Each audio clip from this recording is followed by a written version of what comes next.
Bismillahirrahmanirrahim. Alhamdulillahirabbil alamin. Wassalatu wassalam ala asyrafil anbiya'i wal mursalin wa ala alihi wa ashabihi wa azwajihi wa zurriyyatihi wa atba'ihi ajma'in. Wa ba'du. Qala Syekh Musannif rahimahullah taala wa nafa'ana bihi wa bi ulumihi fid dharain amin.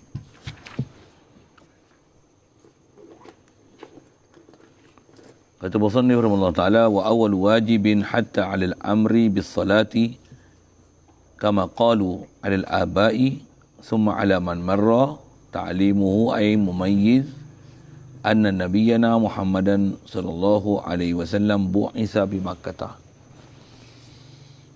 Dan kata dia awal-awal yang wajib, benda yang pertama perkara yang sangat asas wajib, hatta kata dia sehingga kewajipan ni kewajipan dia adalah alal amri bis salah, wajib di atas suruhan bis salah. Jadi kata wajib ala amri bis salah ni maksudnya berserta dengan wajibnya suruh solat. Antara perkara yang bersama dengan suruh solat tu antara yang wajib. Tu masuk ibarat dengan bahasa gitu, awal wajibin ala aba.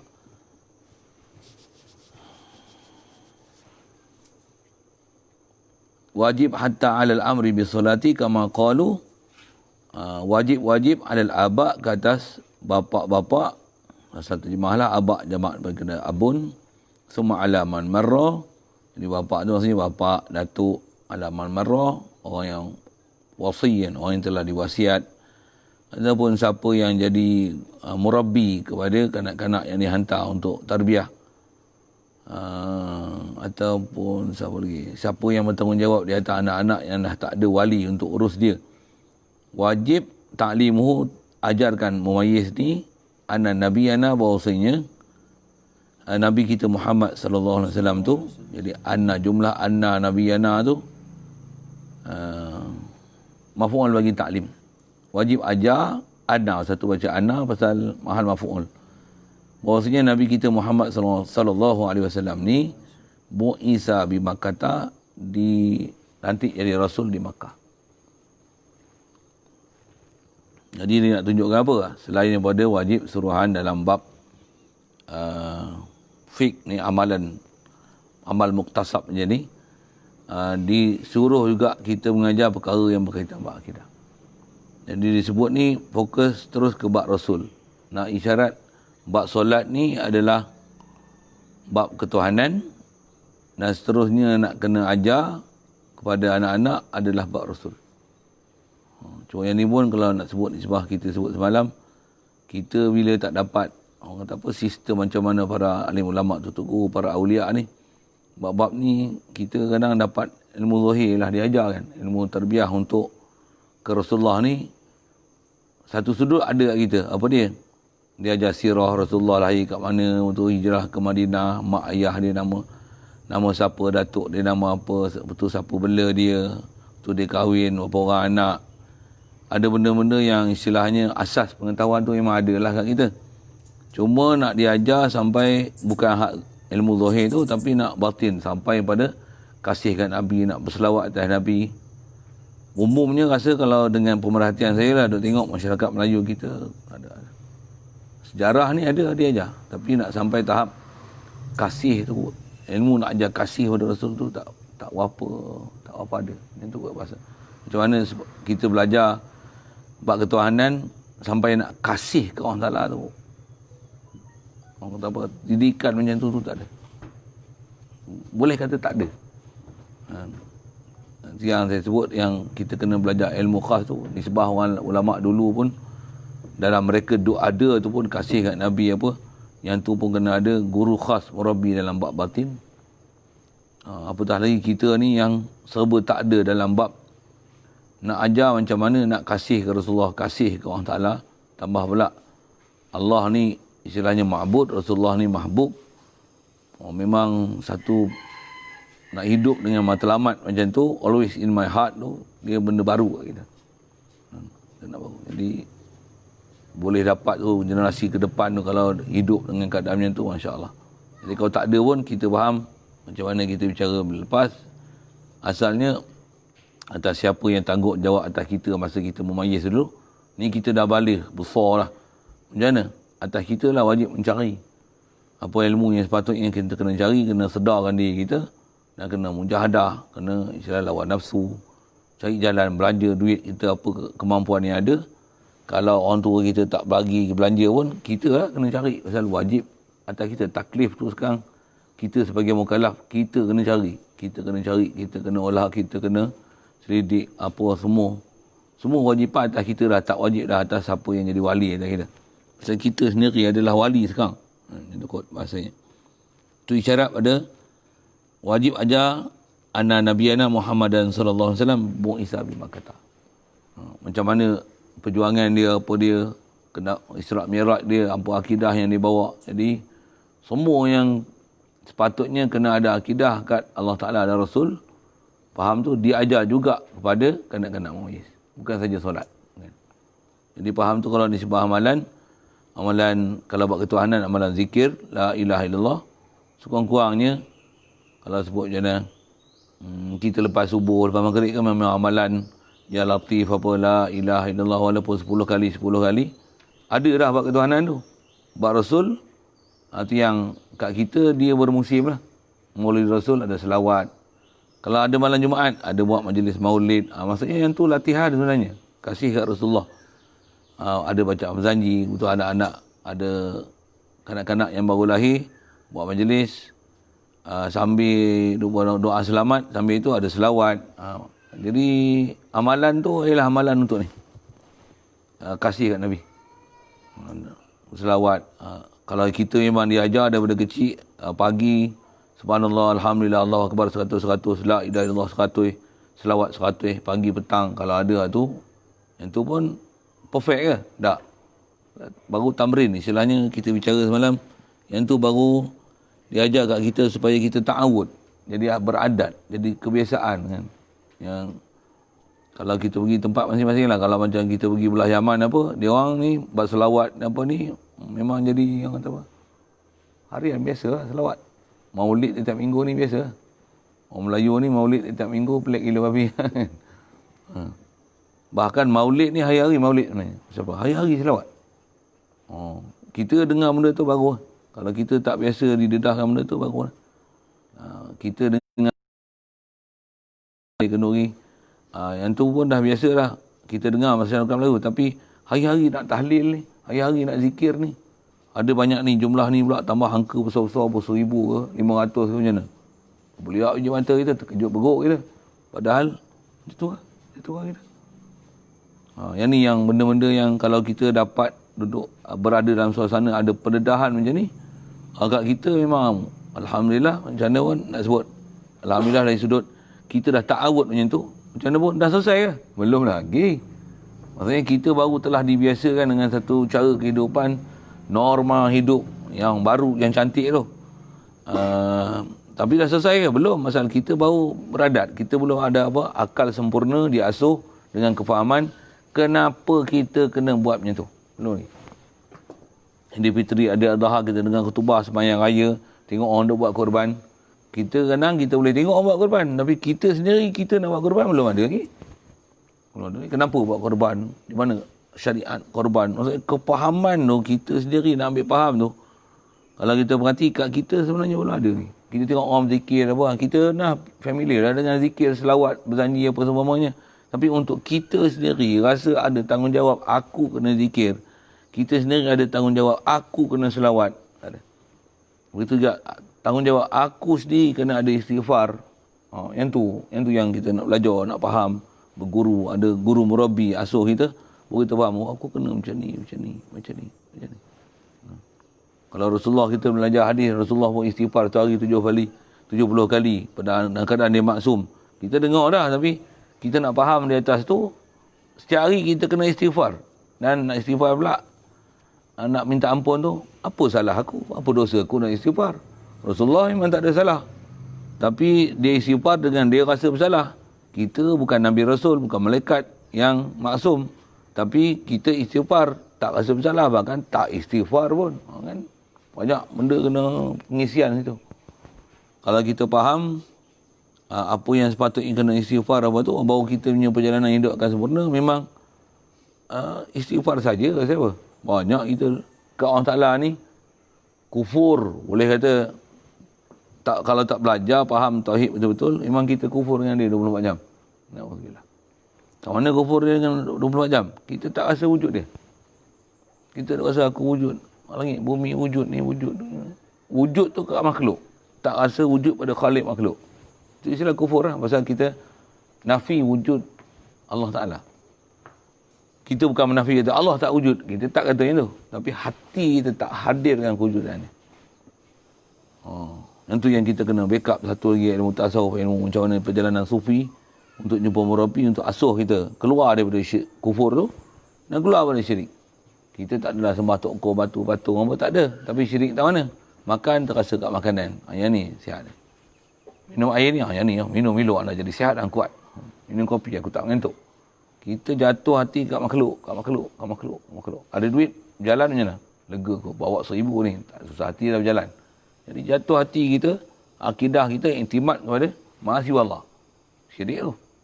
Ada syirik ba'afa'al. Macam mana? Duk rasa, aku sihat muda lagi. Sihat lah, boleh berjalan kuat. Tengok dia orang semua lambat. Tak berpegang di atas, la haula wa la quwwata illa billah. Syirik tu. Jadi kita bila dapat disiplin ilmu satu, masuk, berdosa saja kita ni. Tu istighfar tak boleh hilang pada kita. Walaupun tak sebut mulut. Perasaan tu rasa bersalah banyak. Aku ni ya Allah, aku dulu banyak lupa. Tak pernah ingat kau.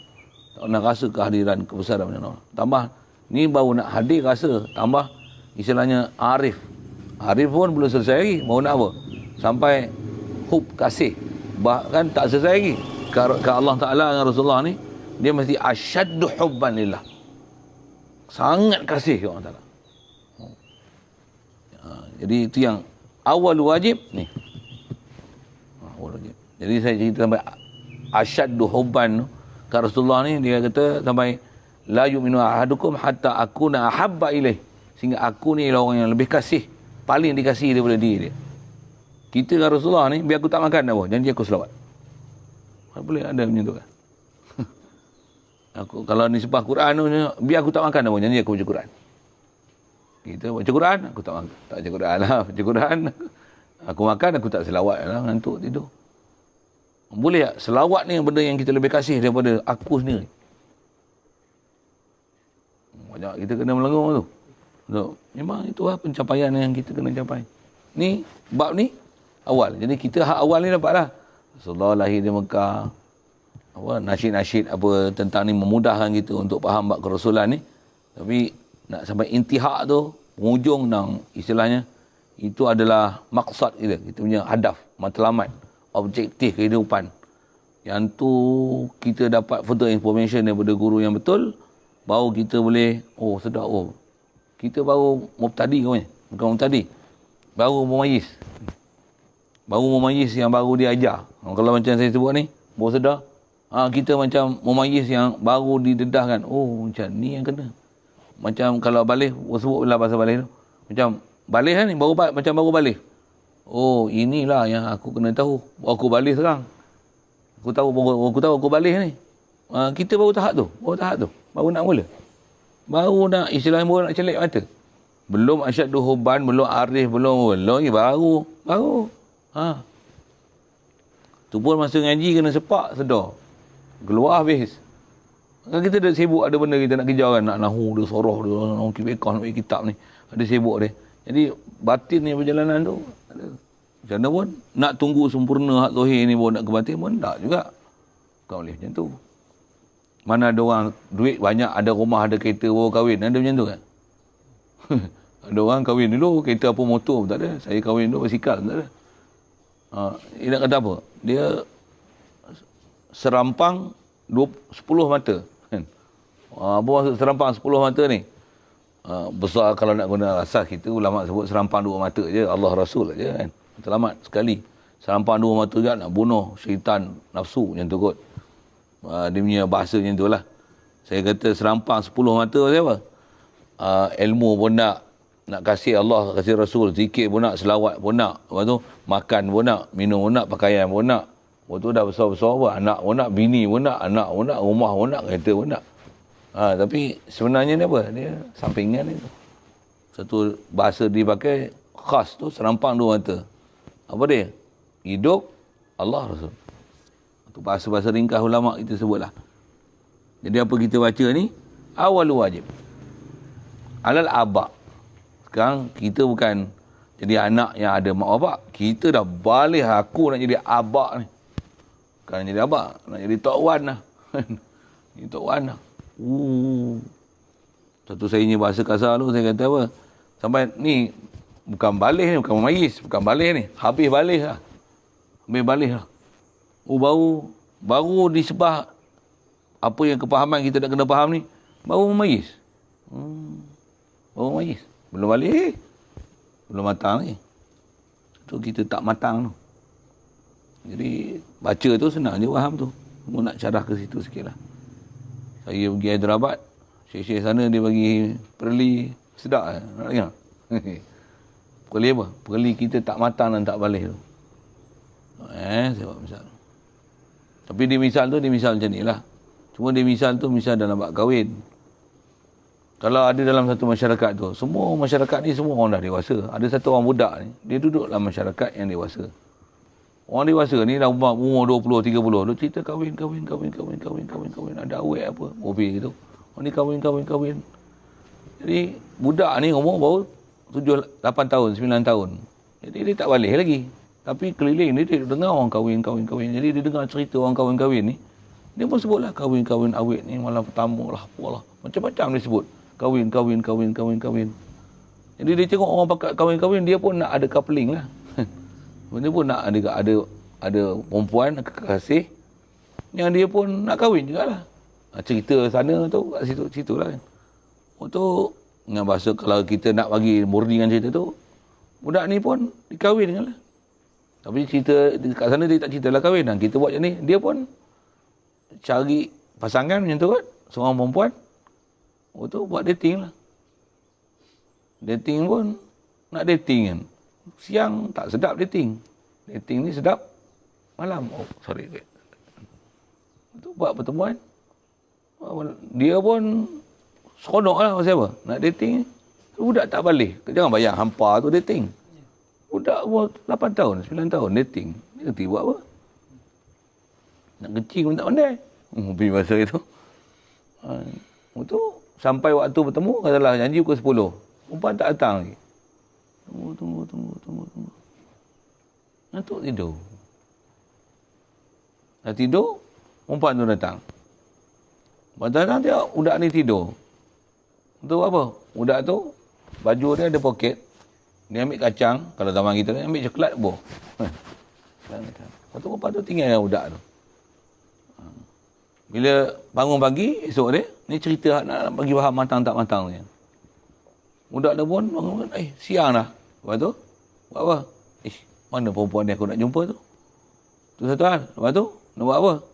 Dia tengok dalam poket dia, cerita kat sana, dia cerita kacang. Ada kacang. Buat apa? Kacang, budak. Tu budak-budak sana kot suka makan kacang kan. Saya tukar cerita tu, coklat. Kan? Coklat bola, coklat telur burung. Cerita coklat ada. Macam? Lupa awet. Macam apa? Sedap budak. Jadi awet tu macam mana? Tak matang. Kalau bertemu pun dengan perempuan tu, nak boleh buat apa? Nak buat apa? Makan coklat. Makan coklat je.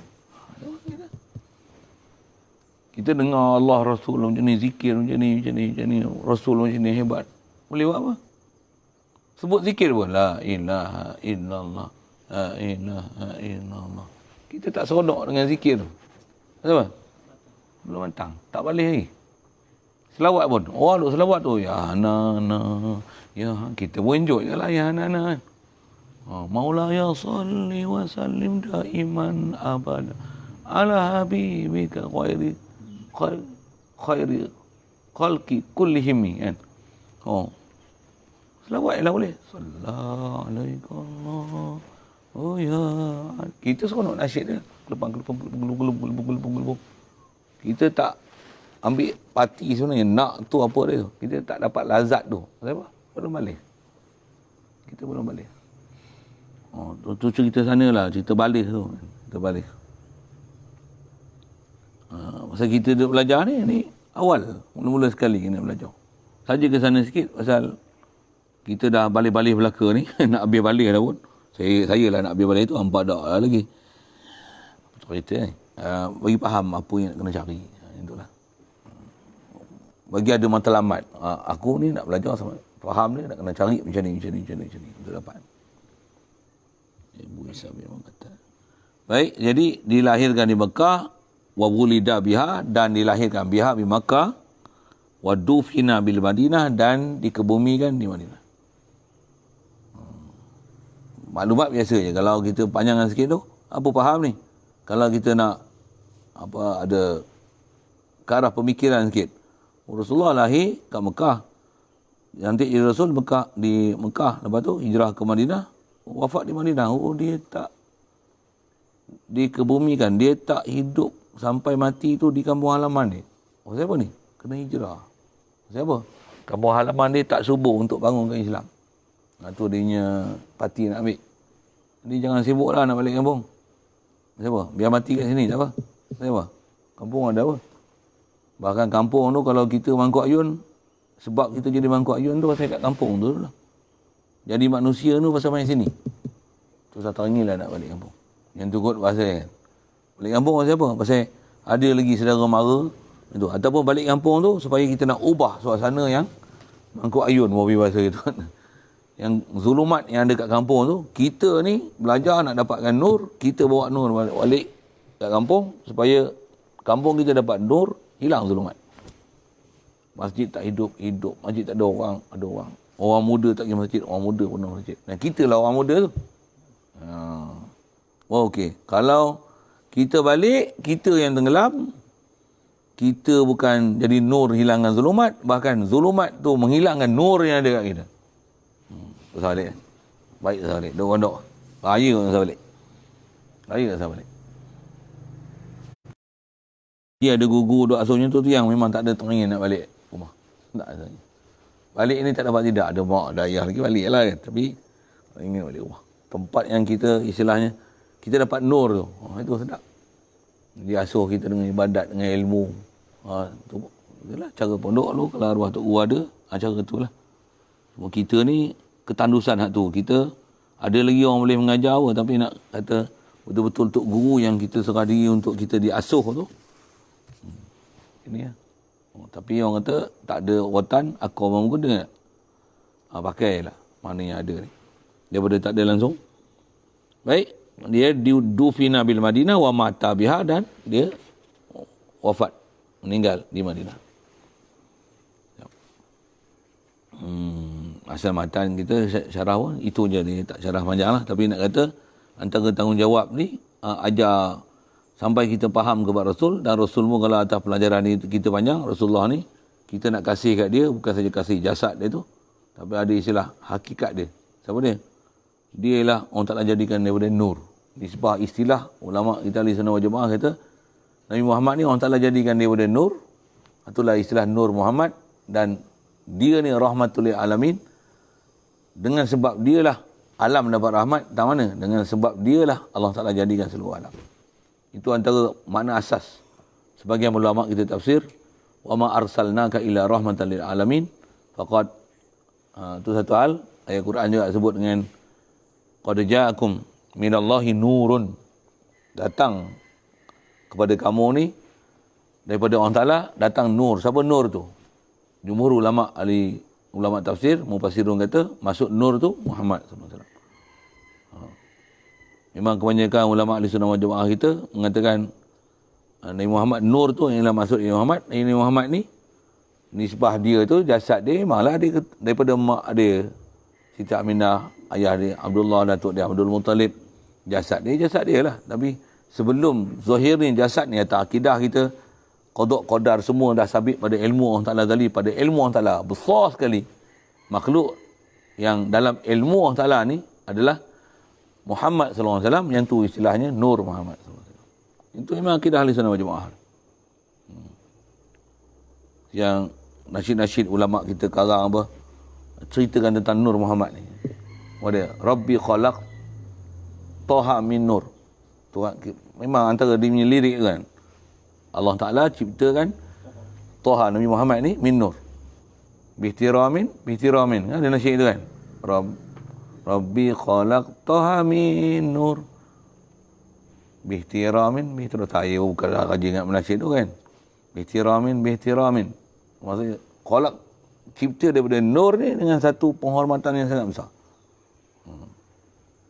Tak ada makhluk yang Allah Ta'ala puji secara direct. Disebut dalam Quran, mention dalam Quran, melainkan kat Nabi Muhammad SAW. Puji pula dengan akhlak. Wa innaka la'ala khuluqin azim. Tak ada orang Ta'ala puji punya akhlak mulia melainkan kat Rasulullah. Itu masa dia duduk, tak mana lagi. Wa rafa'na laka zikrak. Kami akan angkat sebutan kau. Maksudnya apa? Sebut je la ilaha illallah masih Muhammad Rasulullah. Muhammad Rasulullah bukan zaman Rasulullah. Rasulullah. Nabi Adam ni, la ilaha illallah Muhammad Rasulullah. Semua Nabi Rasul kenal yang akan lahir nanti nisbah jasad seorang Nabi yang dia ni sebaik-baik makhluk. Nabi Adam dah kenal lah Muhammad Rasulullah. Nabi Isa kenal, Nabi Musa kenal, Nabi Ibrahim kenal Muhammad Rasulullah. Nabi Ibrahim naik burak tu, siap Jibril beritahu, akan ada orang yang lebih mulia daripada engkau wahai Ibrahim, pasal dia berulang alik daripada Palestin ke Masjidil Haram. Tengok anak dia Nabi Ismail tu, dia naik burak. Dia kata dia akan ada orang yang lebih mulia untuk naik burak ni daripada engkau wahai Nabi Ibrahim. Kat burak tu pun dah dimaklum oleh Jibril. Kata dia ada orang yang lebih mulia daripada Khalilullah ni akan naik engkau satu hari nanti. Burak tu. Jadi maksudnya cerita Nabi Muhammad ni nisbah jasad dia satu hal, tapi nisbah hakikat dia siapa tu, nur dia tu dah terpancar dah. Seawal-awal makhluk dah tahu siapa dia Muhammad SAW ni. Itu yang kat Nabi Muhammad ni ada dua akidah yang disebut oleh ulama kita. Faham akidah kita ke jasad dia satu, akidah pada nur Muhammad SAW. Istilah yang dipakai nur Muhammad SAW. Itu antara kena faham dan belajar. Baru kita akan faham bahawa nak kalau mak ayah kita pun, kita pun kadang tak peduli ke mak ayah kita, kat Nabi Muhammad tak boleh tak peduli. Bahkan jangan tak tahu, sebab kita peduli kat Nabi Muhammad, kita akan peduli kat mak ayah kita. Pasal bila seronok dengan Nabi Muhammad, kasih kat Nabi Muhammad, Rasulullah suruh kita muliakan mak ayah kita. Baru kita akan nak muliakan mak ayah kita. Kalau kita nak muliakan mak ayah kita pun, dia tak mau. Kalau tak ada kemuliaan kita muliakan Rasulullah, kita tauhidkan ke orang salah. Tak mau ke mak ayah kita tu. Tak mau. Tapi kalau ke Allah Ta'ala betul, ke Rasulullah betul, nanti ke mak ayah kita betul, ke guru betul. Siapa yang kita disuruh dalam syarak untuk muliakan, kita akan muliakan. Maksud apa? Kita punya link tu betul. Link tu betul. Kalau tak, buhara kita. Kita dengan mak ayah tak peduli. Kita sibuk motor kita lagi. Motor kita kotor, kita cuci. Tapi mak ayah kita susah, penat. Kita tak ada pun nak rasa nak khidmat untuk hilangkan kekusutan yang ada pada dia. Tapi tengok motor kita kotor, basuh sabun, tutup, contohlah kan. Tapi mak kita sibuk, sakit, pinggan banyak apa, kain banyak nak basuh. Kita tak faham. Tapi kalau kita punya pahaman ke Allah Ta'ala, ke Rasul betul, ni lah. Mak ayah aku. Jadi. Itu yang orang yang pahaman tauhid betul, walaupun orang yang tak berjumpa dengan Rasulullah, tapi yang akidah dia, Masya Allah, hebat. Dan tengok dia hebat dengan mak dia macam mana. Ayah dia macam mana. Sikitlah sana. Faslun. Jadi asal kita punya bab ni, bab solat. Kitab tu solat. Tapi dalam tu dia ada pasal, khas pasal ni, fi syuruti solati. Fi bayani syuruti solat. Pada nak menjelaskan syurut-syurut solat. Baik. Apa dia syarat? Wasyartu ma yutawaqqafu alaihi sihhatus salati wa laysa minha. Syarat ni ialah ma yutawaqqafu alaihi sihhatus salah. Barang yang dihentikan alaihi ala ma, tertib baca kitab kita macam itulah kan. Nak kena perhati kat tu apa benda ma disiplin tu tu nak ambil faham tu. Barang yang dihentikan atasnya atas ma, di atas perkara tersebut, masuk ma tu syarat tu lah. Maksudnya perkara tu terhentilah sihhatus salah oleh kesohihan solat. Sah tak sah solat tu terhenti atas perkara tu. Walaysa minha, dan tidaklah ia syarat ni minha min solat. Jadi kalau syarat solat, maksudnya perkara yang nak buat solat mesti ada perkara tu, tapi dia bukan juzuk solat.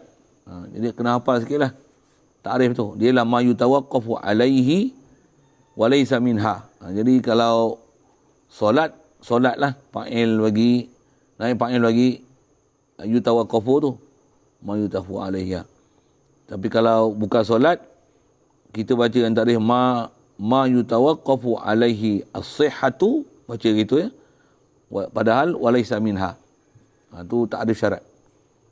Kalau sebut bahasa Melayu kita, sesuatu perkara yang nak sahkan satu perkara yang lain dengan dia, dan dia bukan juzuk daripada perkara tersebut. Ini saya sebut bahasa Melayu, apa dengar faham tu, apa susun apa kata sebenarnya. Tujuan dia nak cerita tu nak menunjukkan apa? Dia ada beza antara syarat dengan rukun. Rukun ni dia lah ma yutawaqqafu alaihi as-sihhah wa huwa minha.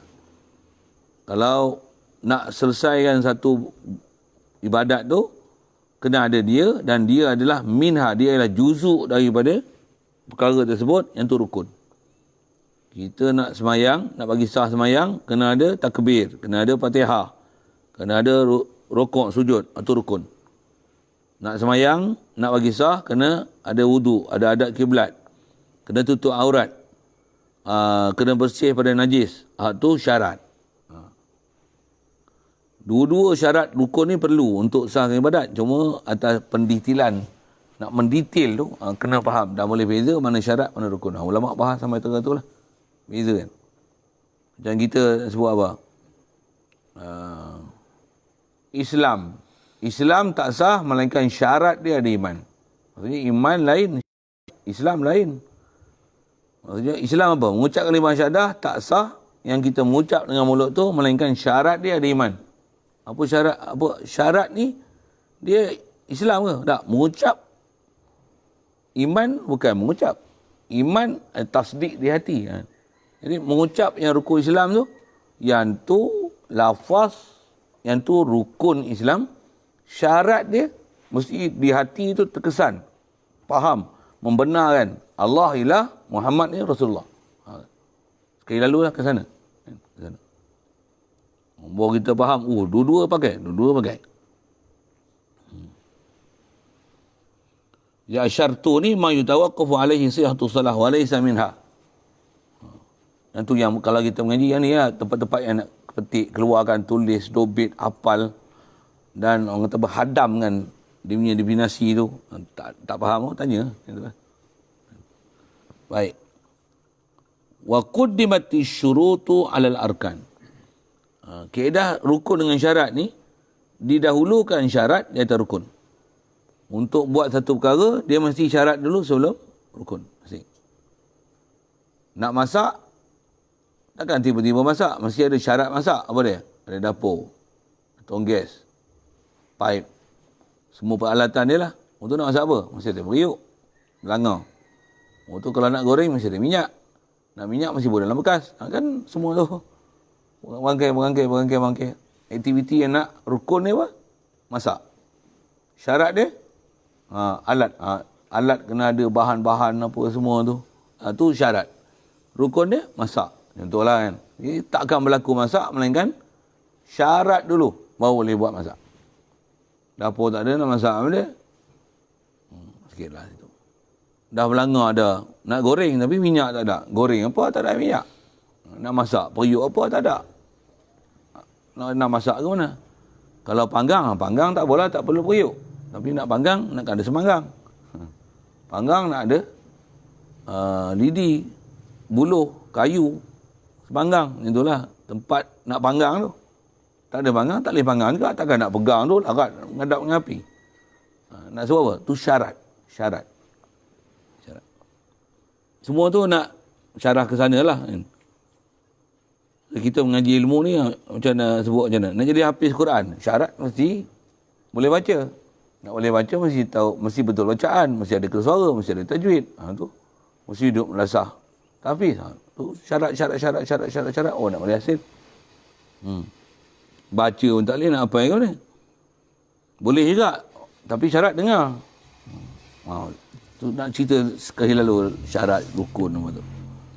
Idh syartu, kata dia, ma yajibu taqdimuhu ala salati. Kerana syarat ialah barang yang wajib.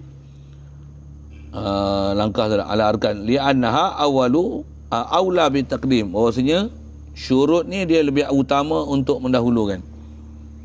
Baik. Idh syartu, kerana syarat tu elat bagi awla bitaqdim, kerana syarat ma yajibu taqdimuhu ala salati, barang yang wajib mendahulukan dia ma ala salati, di atas solat. Nak solat mesti ada syarat solat. Ni nak makan, syarat makan. Nak minum, syarat minum. Minum, makan, ada rukun dia pula. Itu satu hal lah. Saya nak sebut prinsip dia. Wastimraruhu fiha. Dan untuk berkekalan, berterusan fiha padanya pada solat. Jadi solat, sebelum solat mesti ada syarat. Dan dalam pelaksanaan solat tu, syarat-syarat tu semua mesti ada.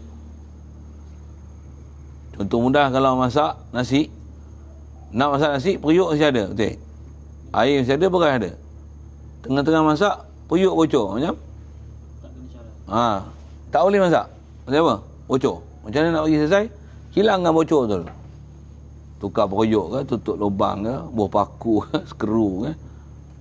Hilangkan bocor tu. Baru boleh urusan masak nasi itu diteruskan. Nak goreng, minyak apa semua ada, goreng. Lepas tu, gas habis. Ya, sempurnakan syarat gas tu. Tukar tong gas. Nak ajar tu kefahaman. Baca apa boleh baca. Dobit.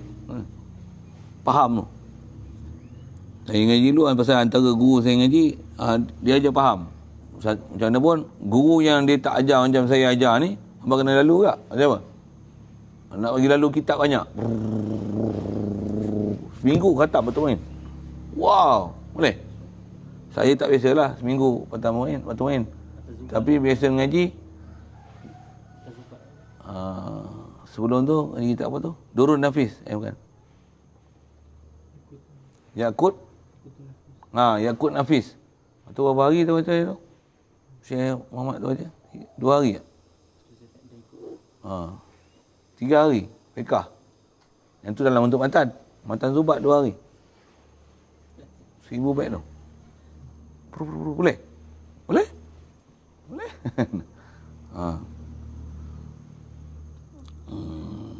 Maksudnya kena lalu juga kadang pengalaman macam tu. Tapi lalu macam tu agak-agak siapa yang akan berfaedah? Orang yang biasa lalu dengan mengaji dengan syarah macam ni, dia lalu mengaji. Selalu kita nak khatam Alfiah tu 3 tahun, 4 tahun. 2 hari. Macam mana? Tapi kalau kita dah istilah 2 hari tu, kalau pada saya lah, dia macam refresh dari ringkasan yang kita dah belajar. Contohlah 4 tahun tu. Dengan proses syarah macam ni, satu. Kita dah faham. Yang ni nak mantapkan dia 2 hari, dengar. Itu banding tak? Seolah-olah macam satu ikhtisar, ringkasan kita dah belajar dulu, tambah pula yang kita mengaji dulu dan faham tu, bawa sini, sama, solid. Macam mana kita belajar 4 tahun, yang ni belajar 2 hari je. Best. Tu best. Orang macam ni lah ambil manfaat. Macam mana pun, orang yang tu, dia dobit lagi, baru nak dengar, belum hadam lagi. Lalu lah juga, bagi lalu. Tapi orang yang betul-betul akan faham, bila? Orang yang dah melalui proses mengaji daripada awal. Tapi dua-dua tarik kena jalan. Tak biasa jumpa macam tu juga, dia tak boleh buat mengajar Matan Zubat 2 hari. Kalau saya pun, kalau mengajar hampa, saya tak boleh buat. Tengok siapa duduk depan. Kalau yang mengajar ni semua biasa kita tanya masalah, saya akan baca itu. Buru. Bahkan saya tak orang cakap Melayu, saya cakap Arab. Cakap Arab lebih tepat maksud untuk disampai daripada dengan cakap bahasa Melayu. Terjemah susah. Nak menyampai dengan maksud tu. Saya tengok yang semua ni alif batam tak kena. Takkan saya nak syarah itu kan. Itulah kan. Itu sikit. Jadi saya nak cerita nak ambil faham. Pasal saya cara saya duk baca ni, saya dalam bentuk nak ambil faham, nak bagi hadam. Syarat tu apa kan? Nak bagi faham, nak syarahkan istimrar fiha. Istimrar fi solat tu. Jadi syarat mesti ada sebelum pelaksanaan. Syarat juga mesti ada semasa pelaksanaan. Baik. Wa syurutu solati khamsatun. Baik. Syarat-syarat solat 5. Jadi asal kita punya kitab solat. Tapi nak solat, dia punya uslub dia nak cerita. Nak cerita solat. Tapi sebelum solat kena ada sempurnakan syarat-syarat dia. Dah 5. Dah 5 tu bukan umum aja. Detail satu. Badal bagi 5. Ahaduha. Ni dah kita baca badal-badal macam ni lah. Sebut tafsir ijmali. Tafsili kan dia. I'rab dia badal. Badal lagi sekali. Ahaduha taharatun. Pertama adalah bersih daripada hadas. Wa janabah.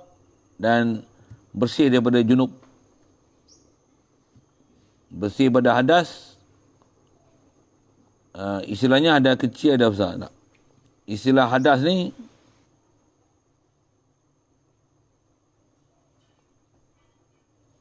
maksudnya ada wuduk murad dia. Dan maksud daripada janabah mandi. Itu maksud. Wuduk pun murad daripada lawan hadas tu. Jadi bersih daripada hadas maksudnya ada wuduk. Kalau tak ada wuduk tayamum. Itu maksud bersih daripada hadas. Jadi dengan bahasa lain syarat sah solat mesti ada wuduk dan jangan ada hadas besar yang belum dimandi. Orang yang nak buat ibadat tu dia tak hilangkan hadas besar tu dengan mandi. Itu maksud. Lepas tu dah baca syarah. Nah, macam inilah syarah dia. Wa taharatu lughatan. Macam ni. Kita baca syarah kitab dia macam nilah. Taharah ni kata dia pada bahasa an-nazafatu adalah dengan mana bersih. Yep. Dan bersih hadas ni bersih najis suku. Bersih hadas maksudnya angkat hukum hadas tu. Jadi taharah dia bukan taharah hissi tapi taharah maknawi. Sebab kita ambil wuduk, mana wuduknya? Maksudnya angkat hukum. Tak ada wuduk tu pada wuduk. Itu maksud. Kita bukan angkat wuduk tu macam mana kita pakai baju lekat kat baju. Tapi kita angkat hukum berhadas kecil tu. Kalau hadas besar pun angkat hukum hadas besar tu. Kawaid dia air, tayamum. Kalau mandi hadas besar junub apa? Kedah dia mandi. Jadi dia taharah asalnya nazafah, bersih. Wal khulusu minad danas. Dan makna bersih juga. Khulus ataupun nyah kan. Kosong kan. Suci kan. Minad danas daripada kekotoran. Ini lughah. Okay, dah kita baca kitab, dia masih ada lughah syarak wa syar'an. Ini maksudnya ada lughah istilah. Lughah istilah. Yang ni pun panjang bahasa ni. Saya baca gitu lah. Wa syar'an. Dan syar'an dengan mana raf'ul man'i al-mutarattibi alal hadasi awin najisi. Jadi ada dua murad silah kalau itu hadas. Maksud dia ialah mengangkat benda yang menegah. Raf'ul man'i mengangkat tegahan al-mutarattib yang terjadi ala ni faham ala sababiah. Sebab hadas maksudnya kencing berak itu maksud hadas ni. Hadas kencing berak kentut. Maksudnya keluar cecair pepecah gas daripada dua jalan. Itu istilah hadas. Awin najis atau najis. Jadi angkatkan benda, angkatkan tegahan yang terjadi di atas keluarnya pepecah cecair gas daripada kencing berak. Dan angkatkan najis dan hukum najis. Itu maksud rafu hadas. Jadi fal'ula, yang pertamanya kata dia, yang mana pertama? Pasal dia sebut ta'rif taharatun an hadasin wa janabah. Jadi hadas tu ialah ula, janabah tu yang kedua. Jadi murad ula ni apa? Taharatu anil hadas. Iaitulah taharah anil hadas ni, al-wudu'u adalah wudu'. Jadi yang najis tadi macam mana? Dia sebelum daripada wudu'. Istinja apa macam mana? Sebelum ada wudu'. Pasal nak wuduk mesti istinja dulu. Nak wuduk mesti hilangkan najis dulu. Mana boleh wuduk tapi najis tak dihilangkan, tak istinja lagi. Takkan ambil wuduk bawa basuh berak. Ada? Ada siapa pernah macam tu? Ada tak? Berak, lepas tu? Lepas berak ambil wuduk, lepas tu bawa basuh berak. Atau betul tertib. Takdim, takhir tu tak kena.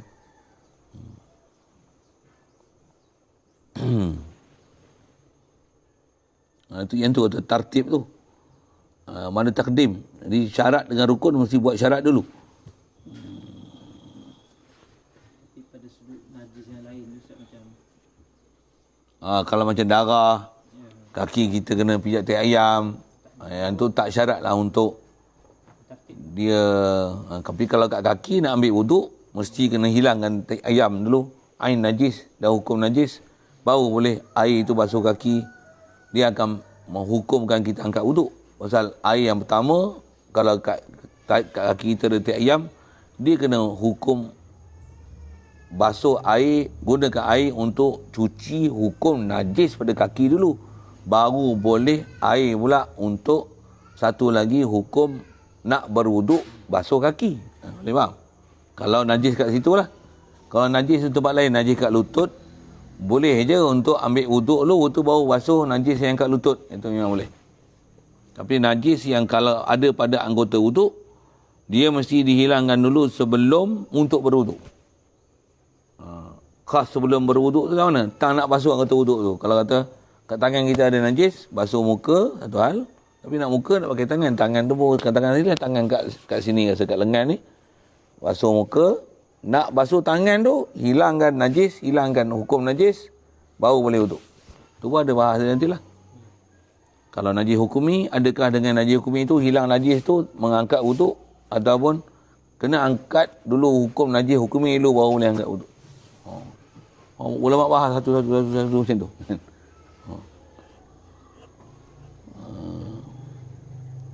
Jadi nak sebut mana dahulu tak dahulu tu.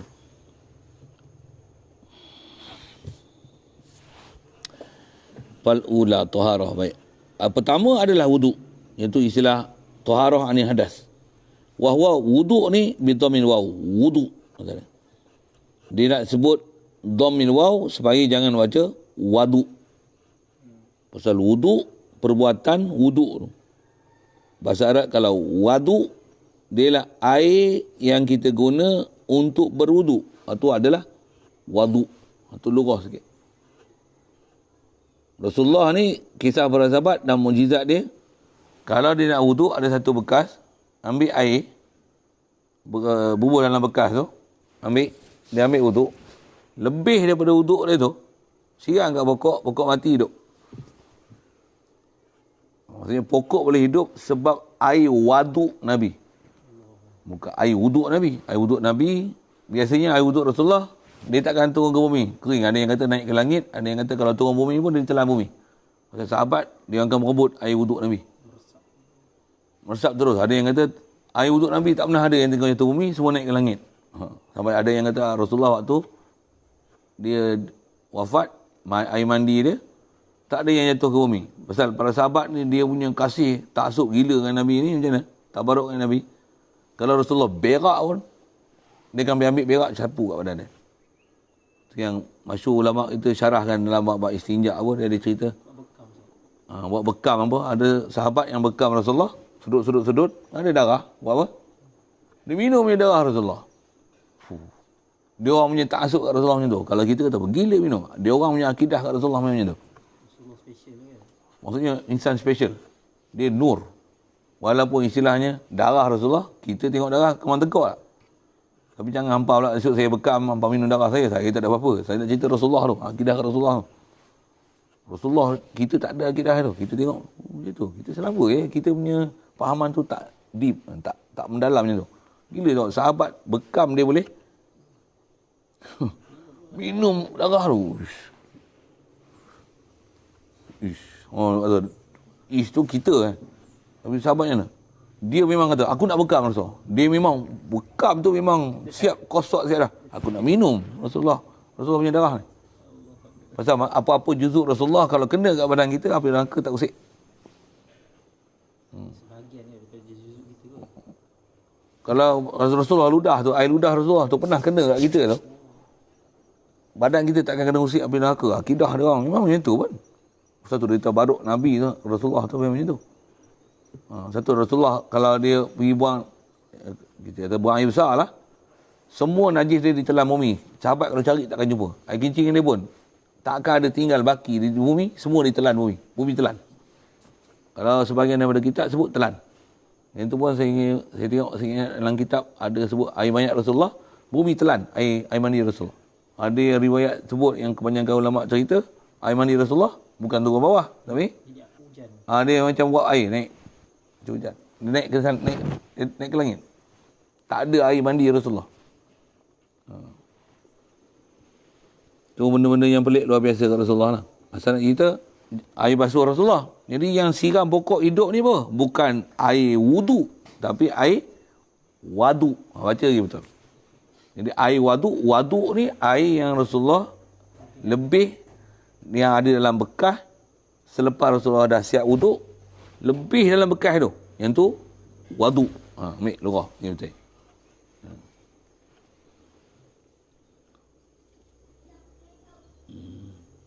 Satu, kalau dalam mazhab-mazhab lain lah, mazhab kita Syafi'i ada kawan yang sunat je. Kalau mazhab lain, yang mereka tak benar kan, dan antara pendapat-pendapat mazhab Hanafi yang banyak, dia tak benar kan ambil wuduk dalam kolah. Kenapa? Bila ambil dalam kolah ni, sapu muka, apa dosa maksiat muka tu jatuh dalam kolah. Ambil wuduk dalam tangan, kat tangan, air wuduk tu satu jatuh, atau apa? Apa dosa-dosa maksiat yang ada kat tangan ni jatuh dalam kolah. Ambil pula air dalam kolah macam mana?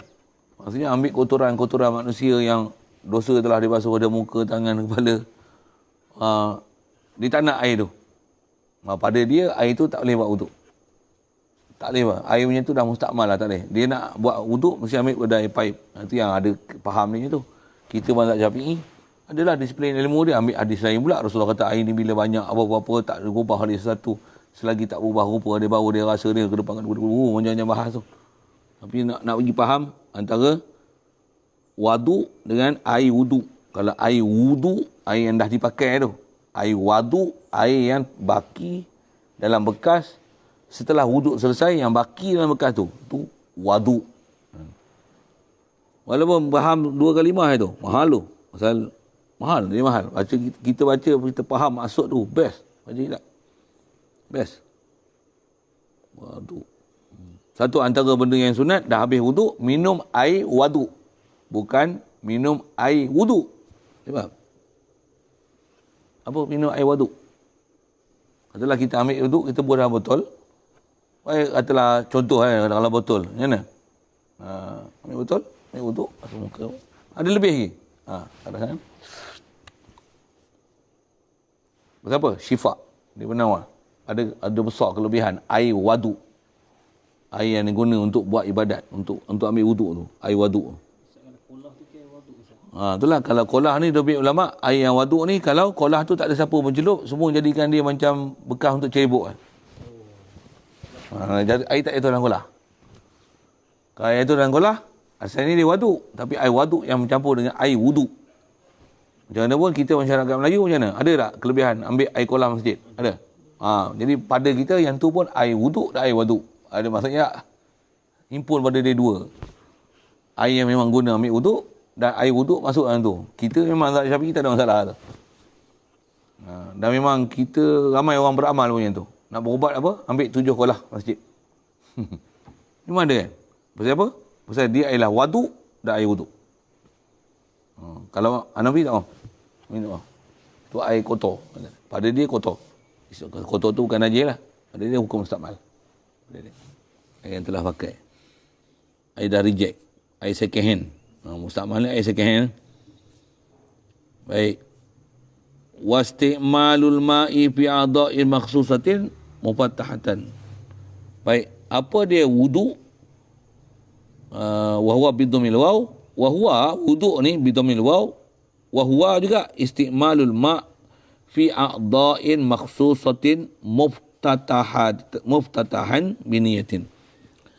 Dia ialah menggunakan air pada anggota yang tertentu, muftatahan, yang dimulakan biniyatin, dengan niat.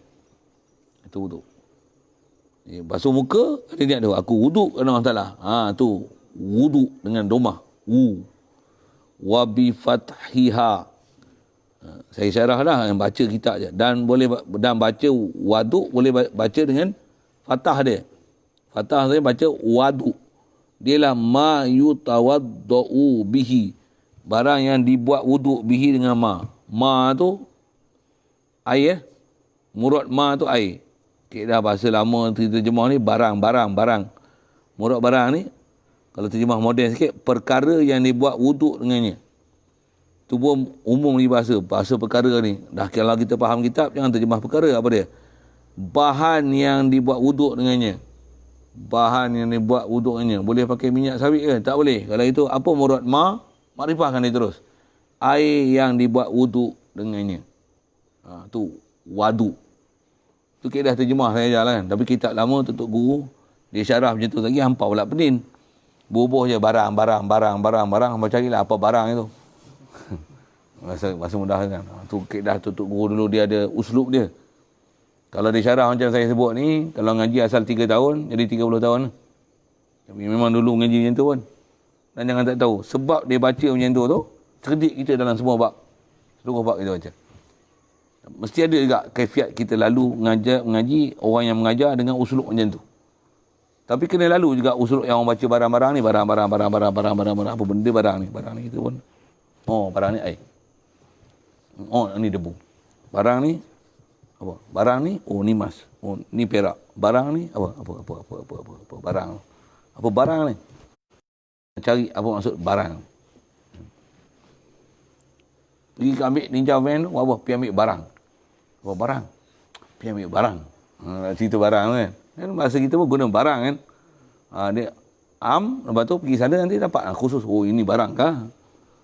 Okey, barang. Memang jadi bahasa kita tu barang tu. Baik, wa kana ibtida'u wujubihi, dan adalah permulaan wajibnya wuduk. Jadi wuduk ni kalau tengok sejarah, bila mula wuduk ni? Dia ibtida'i wujubil maktubati lailatul Isra'. Dia lah berserta dengan permulaan wajibnya sembahyang fardu pada malam Isra'.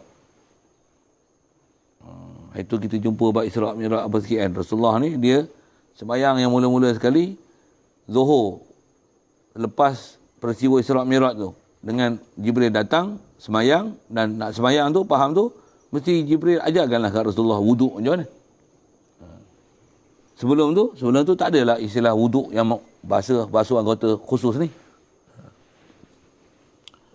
Wa syurutuhu. Baik. Jadi antara syurut solat wuduk pula wa syurutuhu. Wuduk buat ada syarat lagi.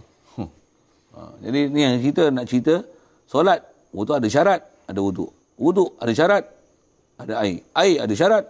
Syarat. Dan memang banyak perkara kita buat, sebelum nak dapat maksud, kena ada syarat maksud.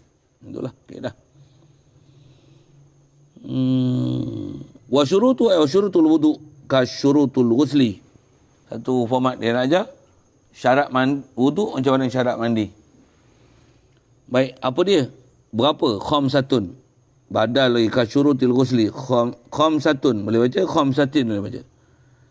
Syurut ghusli khamsatin. Itu betul badal. Kalau ka syurutil ghusli khamsatun. Itu yang i'rab bagi khabar mubtada' mahdzuf, asalnya hiya khamsatun. Ahaduha, salah satu daripadanya, baca dengan mubtada' ma'un mutlaqun.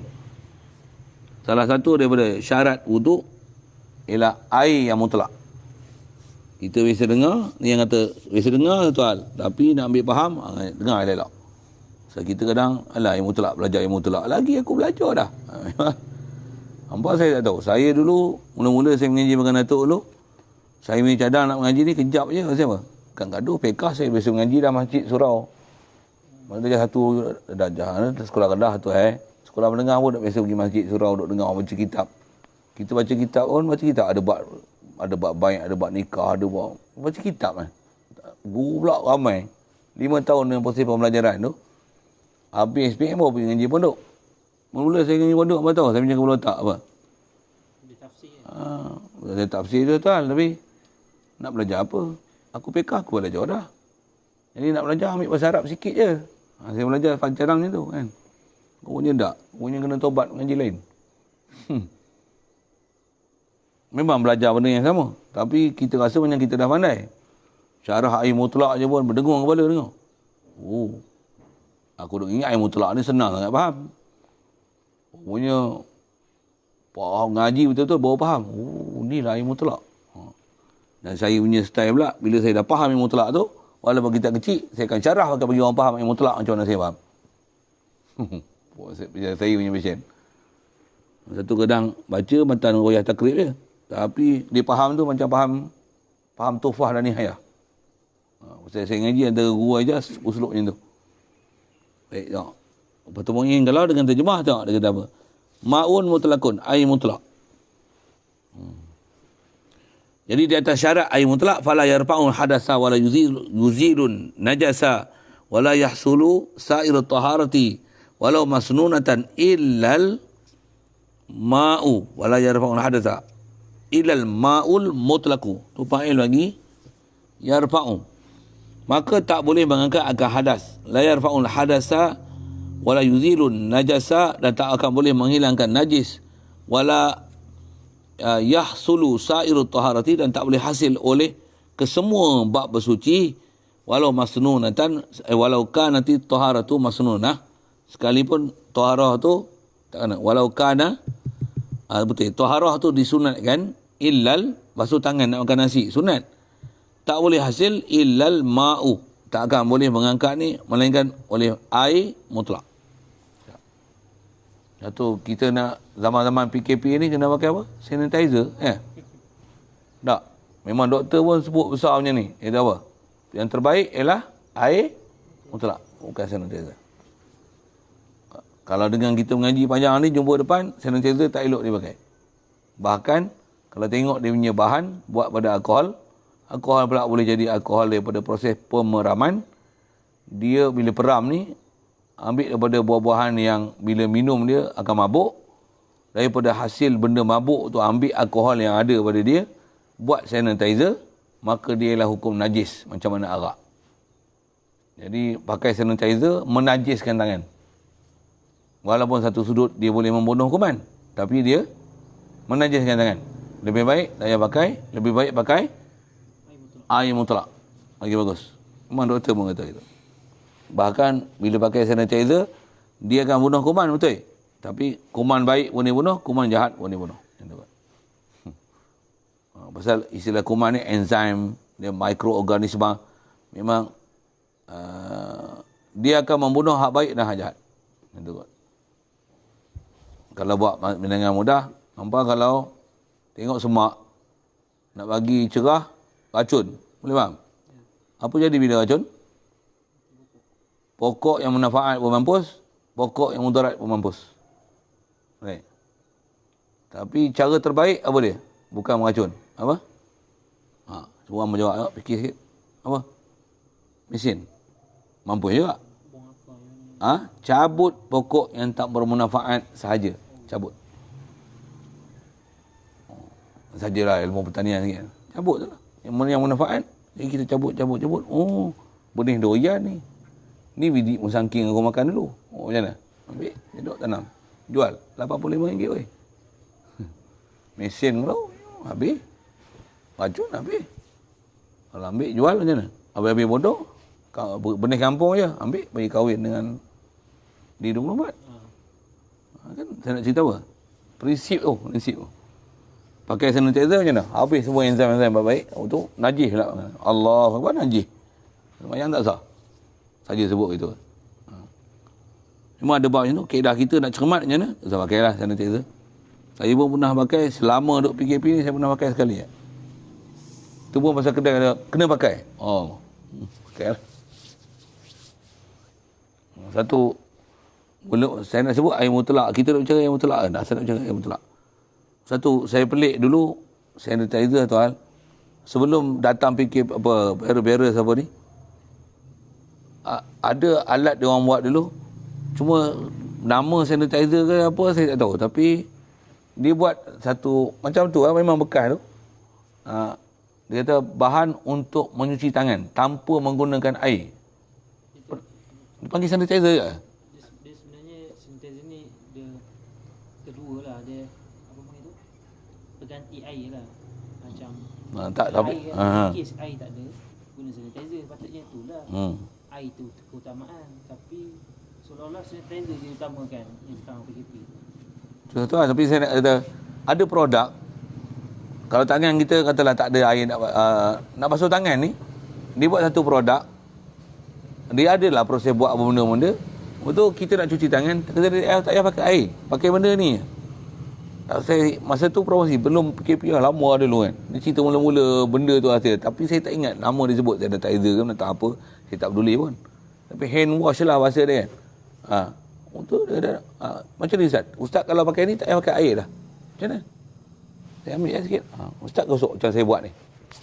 Saya buat lah. Betul? Okey tu. Kita dah basuh tangan lah tu. Aku Ustaz ajar pekah lah. Engkau ajak aku basuh tangan macam tu. Saya tak boleh ajak mata macam ni. Macam tu je? Basuh tangan dah? Saya tak cerita merepek panjang-panjang. Kalau ikut saya kata ni iblis punya ilmu ni. Ada pula tu basuh tangan. Basuh tangan kaedah kita ma'un mutlaqun. Kalau ambil air sirap basuh tangan tak? Yang tu pun tak jadi hukum basuh tangan. Pandai pun. Hatta doktor pun kata kalau kita basuh dengan sabun, tak bilah dengan air. Basuh tangan tak basuh tangan? Mesti apa? Mesti air juga. Ataupun lepas ni bilah dengan petrol. Dah basuh tangan belum? Dia mesti hujung air. Air itu bilas yang paling best sekali lah. Itulah ma'un mutlaq. Satu, wuduk ma'un mutlaqun. Dan bila sebut mutlaq ni, apa dia mutlaq? Okey. Sini dia nak sebut takrif. Wahwa ma'ul mutlaq ni ma yaqa'u alaihi ismul ma'i. Kita baca macam itulah kalau ikut baca naqal apa satu hal. Ma yaqa'u alaihi ismul ma'i bila qaidin. Ni takrif air mutlaq. Pendek tu, syarah tu sejam tu. Barang yang jatuh atas dia, asal bahasa lorah macam itulah. Alaihi ala ma atau barang tu air tu lah, nak panggil air mutlaq tu. Ismul ma'i oleh nama air, dia air yang kita boleh panggil air bila qaidin dengan tak ada qaid. Simple lah ayat dia. Faham? Air yang kita boleh panggil air, yang kita tak qaid yang satu, sah untuk kata dia air. Walaupun tak qaid satu, dia ialah air. Jadi air yang memang tak dapat tidak, kita kena sebut dengan qaid, yang tu bukan air mutlak. Jadi, bagi faham mutlak tu dulu. Mutlak maksudnya, sebut satu tak ada qaid. Macam saya sebut. Air sungai. Ada qaid tak? Ada qaid. Qaid tu orang faham apa? Ada kita hubung dengan satu. Air sungai. Air sungai ni kita buat dalam gelas. Boleh tak kita panggil air je? Tak kata air sungai. Boleh tak? Yang tu nak faham tu. Mutlak. Kalau saya tanya ni, air sungai mutlak?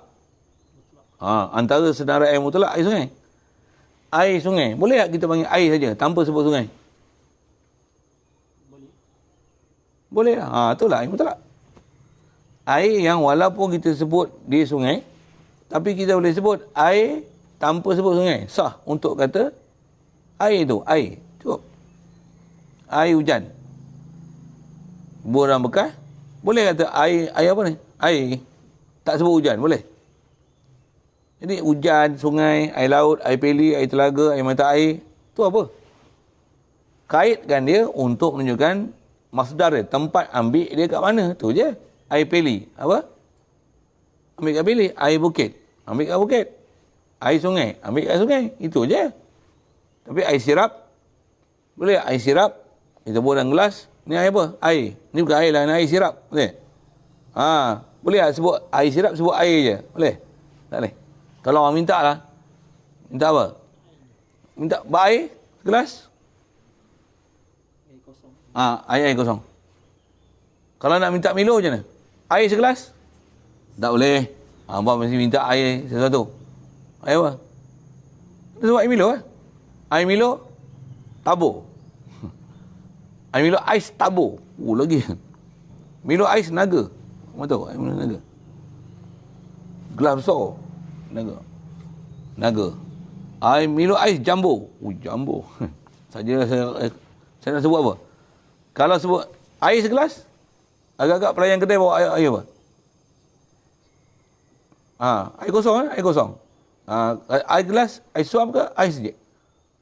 Air mineral aja. Kalau ada yang mineral, dia ambil air mineral. Air mineral tu pasal melalui tapisan kan. Bagaimana pagi mineral apa kan? Air tapisan. Yang itulah air mutlak. Jadi sebut sungai, laut, hujan tu, yang tu sebagai tempat ambil. Dan sah untuk namakan dia air semata-mata tanpa sebut kait dia. Air tu air mutlak. Air kelapa mutlak. Maksudnya apa? Air kelapa bakar. Orang panggil apa? Air kelapa bakar. Dia bukan air bakar. Tak? Tapi kalau air sungai buat air teh, panggil apa? Air teh. Ke air sungai teh? Sungai tak ada. Jadi air sungai, sungai ialah mutlak. Itu cara nak faham tu. Kadang kita baca boleh, nak hurai tu tak pandai. Sebab kita punya kefahaman tu tak lengkap. Tapi kalau kita lengkap macam mana? Oh, faham ini mutlak apa dia? Air kencing, air mutlak. Siapa? Air kencing berbau teh. Orang panggil apa? Air kencing teh. Orang tak panggil air teh. Mesti kencing tu kait, tak boleh buang. Kan? Air paip ni. Air masak buat baju Milo. Orang panggil apa? Air masak Milo macam tu. Air Milo. Masak tu buang. Masak tu pasal kita dah buat sesuatu kat dia. Kita didih kan dia. Air mati. Siapa? Dah sejuk, dah panas, didih, sejuk. Air mati kan? Air mati. Untuk buat air sirap. Air mati sirap macam. Air sirap. Tak air mati kan? Tapi air sirap, bau susu, ni lah. Bandung. Tak panggil bandung, melainkan masih ada sirap. Jadi nama dia murtad sikit lah. Pasal air bandung, tak tinggal air sirap. Air sirap susu. Air tembikai susu. Tembikai bau susu. Boleh juga tembikai itu honeydew tu, tembikai susu. Silap order, apa sebut tak betul, dia bawa air lain lagi. Nak tembikai susu. Air tembikai dia bau susu. Padahal kita minta honeydew. Minta air honeydew ada. Tembikai susu, air tembikai dia bau susu. Sajalah saya buat yang tu sikit bahasa tu. Saya nak cerita mutlak tu. Mutlak. Bahasa mutlak tu besar tu sebenarnya. Faham mutlak tu. Pasal kita jumpa dalam kitab Arab ni, tambah kita mengaji, bahasa mutlak ni memang banyak dipakai dalam bahasa Arab. Sebut pelajar pondok. Mana pelajar pondok? Kalau ada chair tu duduk pondok, pelajar pondok tak? Siapa tu Tok Wan pondok? Pelajar lah. Pasal mutlak sebut pelajar ni, selagi yang duduk mengaji pondok, walaupun tua panggil pelajar, walaupun tua. Budak pondok. Tua lah. Habis balik lah. Budak pondok. Budak pondok. Kalau budak perempuan pula, mak lebay. Ni dah tok lah, mak lebay. Ini mak lebay. Apa ni? Mutlak. Siap. Kalau Allah Tuhan yang mutlak. Allah ni tak kait dengan dia satu. Siapa? Sesuatulah yang akan kait dengan Allah Ta'ala. Allah, dia tak kait dengan sesuatu. Dia tak perlu sesuatu untuk dia. Makhluk, mana boleh ada makhluk yang tak ada kait dengan Allah Ta'ala. Makhluk tak mutlak. Allah ilahun mutlak. Maka sedap rasa mutlak tu. Sedap, faham tu. Allah ada di aras, subhanallah. Siapa? Allah mutlak. Dia tak perlu aras. Aras ni sebut apa? Dia Rabbul Arsh. Dia Tuhan Arsh. Arsh berhajat Allah Ta'ala. Allah tak perlu ke aras. Bahkan aras masih kait dengan Allah Ta'ala. Tapi Allah tak perlu kaitkan dengan aras. Disebut Rabbul Arsh. Aras tu yang kait dengan Allah Ta'ala. Mutah-mutah ilaih.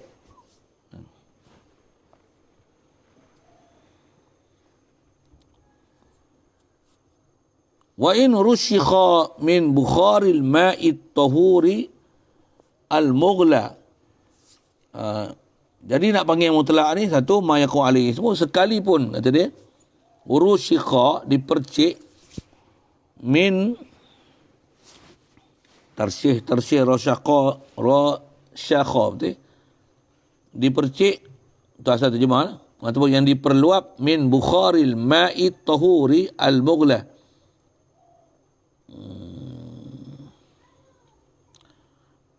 Kita terjemah apa? Percik tak? Jadi kalau bahasa moden ni, bahasa saya terjemah lama pun macam itulah. Kalau dia faham mana perlu, dikondensasikan.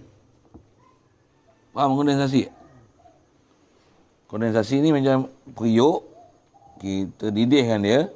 Kondensasi yang mana? Ambil tudung periuk, letak kat atas periuk, nanti kat tudung periuk tu ada air. air tu, air daripada periuk yang dah jadi uap, lepas tu terperluap di tudung periuk. Apa hukum air yang terperluap kat tudung periuk? Nak cerita tu lah. Air apa tu? Mutlak lah. Syarat mutlak macam mana? Yang tu lah rusyikhah tu. Air yang terperluap. Itu kot kan. Asal mana dipercik. Dia tak faham maksud tu. Kalau cakap cawan, luar cawan tu, dia bukan daripada dalam air. Yang tu panggil kondensasi kan? Kurang lah. Macam gelas buat ais. Lepas tu, di luar gelas ada air. Air apa tu? Mutlak. Itu istilah air yang rusyikhah. Air yang terkondensasi. Bahasa moden tu, ngaji sains lah sikit. Dengan air terkondensasi, tu lain. Jangan silap sebut, lagi malu. Air terkondensasi. Buat lawak bodoh. Saja saya buat lawak bodoh. Bahasa pun kadang kena bagi putih, ia gelak orang.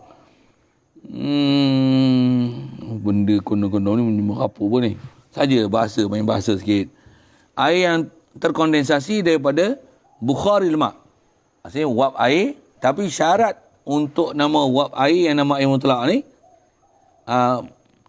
uap air tahuri yang tahur suci menyucikan. Al-mughla yang dididihkan. Panjang tu kait-kait dia, mana faham? Jadi nak kata apa? Uap air yang terkondensasi daripada air yang dididihkan, yang air itu suci, maka uap air tersebut adalah suci. Jadi faham apa? Uap air daripada air yang bukan air mutlak, uap air tersebut bukan mutlak. Dia kata gulai. Kita mendidihkan dia ke perangat ke masak gulai lah senang. Ambil satu tudung periuk, letak kat atas, jangan bagi kena dekat tu gulai tu terpercik kena tudung periuk. Memanglah tak jadi air mutlak lah dia. Tapi ni gulai, kita panas mendidihkan dia, buah tinggi sikit, tak merecik tu, hasil sekira-kira tak merecik. Nanti bila bubuh tudung periuk tu kan, uap tu akan terkondensasi kat tudung periuk tu. Soal, air yang terkondensasi daripada gulai, apa hukum air yang hasil? Tak mutlak. Pasal apa? Mai pada mana?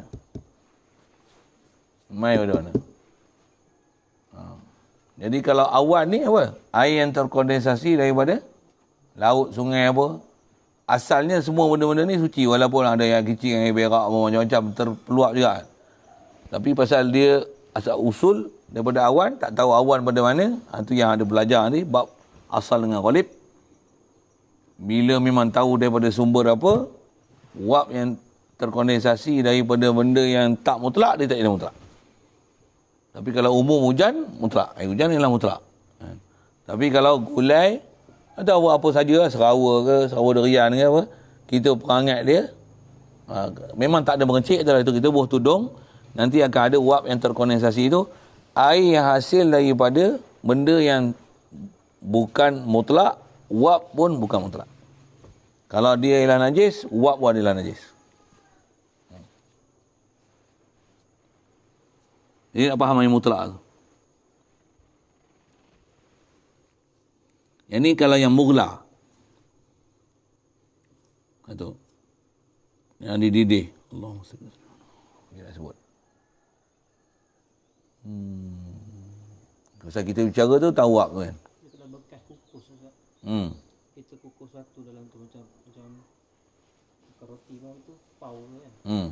Itu dengan air tu memang kita dapat air mutlak. Buat kena atas. Turun balik. Bila turun tu kan dia berlaga pula dengan kuih pau tu, jatuh kat kuih pau, tu turun balik dalam air. Jadi dia muntaqayyir. Memang mula air tu jernih, tapi bila kita dah lama kukus, air bawah macam mana kala? Dah keruh kan. Tak mutlak. Yang tu tak mutlak, tu yang ada kat atas tu. Bila kalau mula-mula boleh jadi mutlak. Tapi bila dah berlaku proses banyak kali jatuh turun naik sampai bawah pun dah berubah, bila masdar tu, tempat keluar, tempat menyebabkan berlaku yang terkondensasi di tudung tu adalah bukan mutlak, maka yang hasil adalah bukan mutlak. Satu, diorang cerita apa? Air suling. Air apa tu? Air kumbahan tu. Air kumbahan yang ditapis. Yang tu pun ada belajar. Tapi nak faham mutlak tak mutlak tu. Kena faham bab taharah ni. Saya tengok kadang dia orang tak faham macam mana proses tu dibuat. Tunggu bagi hukum mutlak je nanti. Loh, ada kaifiat dia. Nak kata tak mutlak secara direct, ada pelajaran dia. Jumpa nanti. Memang selalu orang tanya waktu tu. Nak tanya tu kalau kita faham fiqh, walaupun kita bukan mufti, contohlah kan. Kita faham fiqh, kita tengok mufti bagi jawapan, mufti tak faham fiqh. Mufti ni pi'at, walaupun mufti. Dia tak kerti fiqh. Atau kita mengaji dengan apa ulama ajar disiplin dalam kitab ni, memang benda dia halus sangat. Maksud saya halus tu terperinci, detail. Bukan detail, very great detail. Satu. Yang kalau orang tak biasa mengaji, dia dengar kita mengajar ni, detail je. Itu. Dia kan faham. Detail, memang detail, sangat detail. Saya yang pengalaman ni bila mengaji ni, kata detailnya, memang detail. Cuma kita tak pernah belajar sampai setahap detail tu. Kita rasa macam kita dah faham. Banyak lagi kena belajar. Banyak.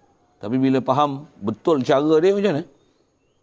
Itu yang bila kita faham betul, kita dengar walaupun bunyi macam ada ilmuwan, macam hebat. Tapi ada apa pun? Kosong. Tak kerti apa sebenarnya. Kasarlah sikit ayat tu. Marah dia pun. Malah kita lebay pondok je. Di komen dia pun ada PhD. Royan dia pun. Royan dia pun. Tapi ngaji betul lah. Jangan nampak pondok-pondok merapu lah. Jawab tak betul. Tak betul. Macam isu vaksin itu kan. Saya duduk komen. Kata, ustaz ni komen bukan bidang dia. Doktor pun cakap bukan bidang dia. Dia doktor cakap bab virus, sudahlah. Janganlah cakap bab benda tu suci tak suci. Nak tanya suci, kau tanya aku. Akulah tahu benda tu suci tak suci. Mana najis tak najis. Dia boleh kata macam ni, virus ni buat dalam makmal yang terperinci, bukan buat belakang rumah. Memanglah bukan belakang rumah. Aku pun tahu. Takkanlah sebodoh aku ni tak tahu bukan belakang rumah. Nak buat kuih por pun dalam rumah. Takkan nak buat virus belakang rumah. Proses dia sangat ketat apa-apa. Memanglah silap-silap buat virus lagi. Kau mampus dulu. Bukan nak hasilkan vaksin tu. Kan? Dia kata telah melalui proses penulinan istihlak dengan apa lagi? Istihalah kata dia. Dah berubah daripada huruf asal. Melalui satu proses pembersihan telah dicuci sebanyak 99 kali. Wow, hebat. Mutlak ke vaksin tu. Medium nak bela dia tu, otak monyet, sel monyet, buah pinggang monyet, janin bayi. Ada yang daripada babi. Kalau babi kok dah reject awal kan. Ni daripada monyet. Nak ternak virus tu dalam monyet. Monyetnya sel monyet. Katakan monyet suci. Dia. Kata dia bukan buat belakang rumah. Aku tahulah bukan buat belakang rumah. Tapi itu betul ke cara kau cakap, kau kata suci tu? Kau faham ke fiqah tu? Tentulah. Yang tu yang kita minta diorang bagi penjelasan dulu. Dah tak dibahas ya. Dah hujung emergency time baru panggil kita. Cakap, mabaran aku. Itu kan. Okey, yang tu sikit. Itu isu lama tu. Lama-lama pun setahun baru. Sikit. Al-Mughla. Itu. Jadi nak cerita tak masalah didih-didih tu lah. Wak-wak air tu. Yang ni disebut air yang memang digelegakkan dengan proses macam tu. Jadi kalau air yang bukan proses menggelegak, ada wap air yang kita tak tahu wap air ni main pada mana, umumnya zahirnya suci. Kita buat misal contoh, kita ada peti sejuk. Peti sejuk ni macam-macam benda kita simpan. Kan? Kalau peti sejuk yang satu pintu tu yang ada frost. Frost tu ais yang lekat kat dinding, dia panggil frost lah kan. Frost tu mesti daripada wap air dia. Wap air tu main pada mana? Ada daripada ikan ada, daripada ayam ada, daripada ni ada, daripada royal ada. Soal frost tu suci.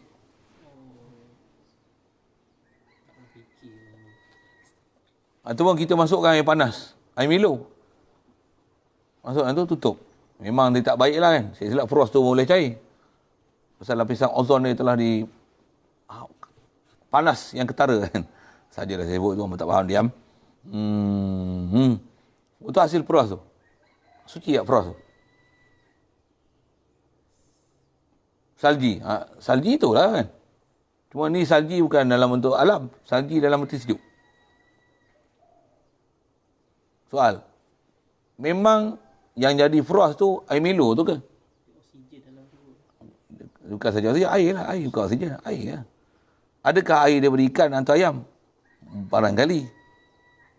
Dan dia kata, memanglah, pasal air ikan pun ada, air udang pun ada, air durian pun ada, durian pun ada itu. Timun pun itu, sampai timunnya dia kecut. Macam apa?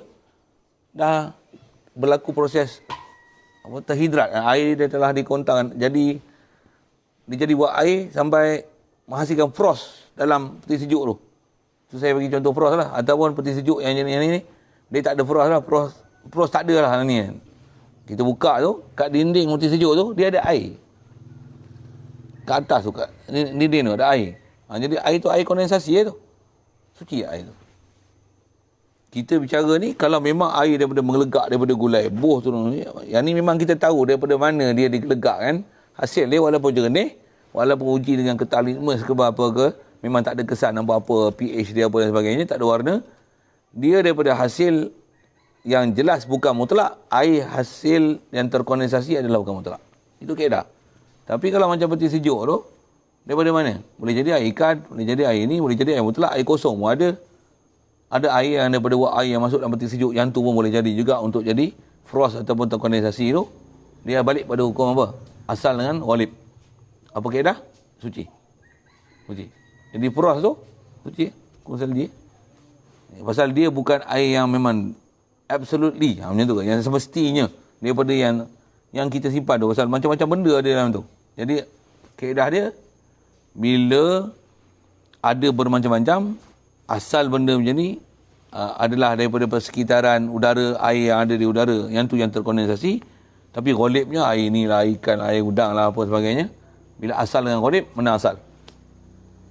Kau ingat macam tu lah.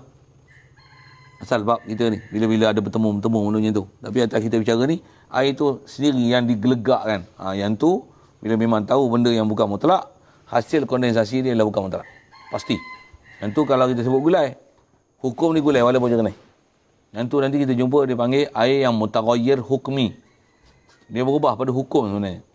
Walaupun dia tak berubah pada rupa baru dah rasa dia. Hukum ni hukum mutaghayyir. Satu lagi, kalau air tu air kencing, kita didih kan, kondensasi kan dia. Hukum ni mutanajis. Walaupun tak ada virus, kuman apa dan sebagainya. Itu yang air kumbahan tu kalau dia cyclekan balik untuk buat air pipe contohnya. Tapi dia melalui proses persulingan, didih kan, uap dia air, lepas tu untuk jadi air, salurkan ke rumah-rumah. Adakah mutlak? Kalau memang daripada air kumbahan, dengan proses macam tu, dengan tak cukup syarat-syarat dia, maksudnya terus hasil tu terus disalurkan, tanpa ada takungan yang mutlakkan air tersebut di atas kapasiti yang banyak, air tu adalah hukum mutanajis macam mana sumber dia. Kalau tak mutanajis, air tu najis macam mana sumber dia. Dia ada syarat, dia ada proses, nak faham. Satu kaedah dia kalau jenis macam ni, macam mana? Kalau contoh kuah gulai dia kan, kuah gulai kita pula jenis masak-masak macam-macam ni, buat satu turun periuk tu contoh, hasil kondensasi itu kita tadah, dan tadahan tu dalam satu bekas yang lebih 2 gelas. Tapi semua tu air daripada yang terkondensasi daripada gulai. Air masak gulai. Memang kita buat satu tempat khas untuk istilahnya ambil air suling kan, istilah air suling lah kan, air hukum yang kondensasi tu, tapi daripada gulai. Tapi yang kita jumlah tu banyak, tak ada rupa bau dan rasa, walaupun daripada air mutaghayyir, tapi bila dah himpun dia banyak. Kaedah kita dalam mazhab Syafi'i, situ jadi mutlak. Pasal apa? Walaupun daripada mutaghayyir, tapi pasal dia dah 2 kolah ataupun lebih, maka dia memutlakkan balik air tu. Yang tu kaifiat untuk air-air yang kumbahan dan apa, kalau dia melalui proses persulingan untuk jadi mutlak, kaedahnya tu. Hasil tu mesti takur dalam satu bekas besar, kemudian baru salurkan. Jangan proses terus salurkan. Yang tu tak boleh. Pasal syarat tak cukup. Itu syarat tu. Syarat dalam kaedah kita, mesti dia terkumpul dalam bekas yang banyak. Besar. Kita jumpa dalam fiqah ni macam, ada cawan kecil-kecil, ada 100, tapi semua ada tak cicak misalnya. Tak cicak pun, semua tu air mutanajis lah. Rasanya, air terpercik kencing, air mutanajis lah. Ambil tak cicak satu, celup, mutanajis semua. Boleh tak air tu disucikan? Syarat lagi betul, kaifiat lagi betul. Macam mana? Ambil satu bekas besar, tuang. Jumlah dia cukup tak? 2 kolah? Cukup. Kalau cukup, maka air tu jadi suci. Macam mana Suci, nak bubuh balik. Jadi macam mana nak sucikan balik air dalam gelas tu? Himpunkan semua air tu, buah dalam kolam besar, lepas tu, gelas tu, celup dia. Celup dulu. Pasal apa? Nak bersihkan hukum mutan najis pada gelas tu. Celup, susun balik. Lepas tu, ambil bekas, buah balik. Mutlak semua. Asalnya, mutan najis semua. Macam mana boleh jadi mutlak? Syarat, kaifiat dia bagi betul. Satu syarat dan kaifiat ni besar. Memang kita pun dalam syarat. Antara yang menyebabkan jadi halal ke, jadi haram ke, pasal syarat dan kaifiat. Tak betul syarat dan kaifiat, dia akan jadi haram.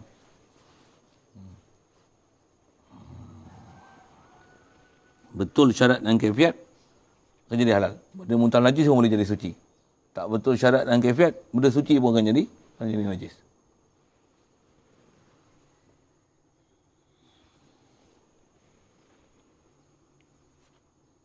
Awistu lika fihil khalitu. Panjang tak tu? Pasal isu bicara tu berat sikit kan? Cukup dulu. Orang boleh faham tu, best tu. Saya mengaji dulu pun makan masa nak faham tu. Satu saya punya style. Pasal memang nak faham yang mutlak tu kan. Kalau baca je, kita tak faham apa benda yang bahas ulama tu. Hamba faham ni, hamba baca kitab esok, walaupun susah, hamba dah dapat satu kefahaman ni.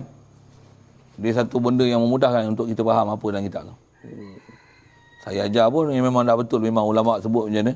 Saya faham betul. Hamba faham tu betul. Hamba baca kitab apa pun hamba akan faham. Tapi kalau apa? Tak tahu. Ada bahas dulu habis. Tak tahu. Maksudnya apa? Saya tak pernah ambil faham. Saya ngaji kalau Malam Tuan Raja Ghazali dulu, dia ajar prinsip ngaji ni besar, faham. Faham. Pasal apa? Bila faham, saya ngajar ni, hamba faham ni, sampai mati hamba boleh pakai. Dia tak gaduh pergi telaah kitab untuk pergi faham balik apa benda yang hamba dengar ni, hamba dah faham masa bahas ni. Kalau hamba tak faham, hamba dah ngaji 10 kitab pun tapi tak faham. Hamba buka kitab, pecah kepala hamba nak faham. Buka kitab ni, hamba tak faham. Pasal apa? Pasal hamba tak faham. Hamba nak baca kitab baru nak cari faham. Susah nak faham. Tapi dah faham ni, walaupun tak erti baca kitab, kefahaman dah ada. Itu mahal faham tu. Mahal faham. Itu kalau hangpa tak kerti tengok kitab, tak kerti dobit apa sekali pun, kena tak duduk ngaji? Dengan orang lain saya tak tahu. Kena tak duduk ngaji? Pasal apa? Pasal hangpa nak dengar apa saya cakap tu. Dengan tu hangpa dengar, hangpa faham. Betul faham tu. Walaupun hangpa tak boleh tengok kitab, tak faham lagi pun. Hangpa baca pun hangpa tak boleh faham. Tapi saya faham. Saya cerita hangpa dengar, hangpa faham. Hangpa baca, hangpa tak faham. Tapi hangpa dah faham. Faham tu mahal. Satu, walaupun tak kerti tengok kitab, dengar je, duduk, dengar main mengaji. Dan dengar ngaji yang boleh ambil faham. Mahal tu. Mahal tu. Jumpa nanti bab ustuh lika fil khalid. Ni pun tuan. Pasal yang baca boleh baca, terjemah boleh terjemah. Tapi faham? Belum tentu boleh faham. Maksudnya benda yang memang rumit ni kena urailah sikit. Ada soal?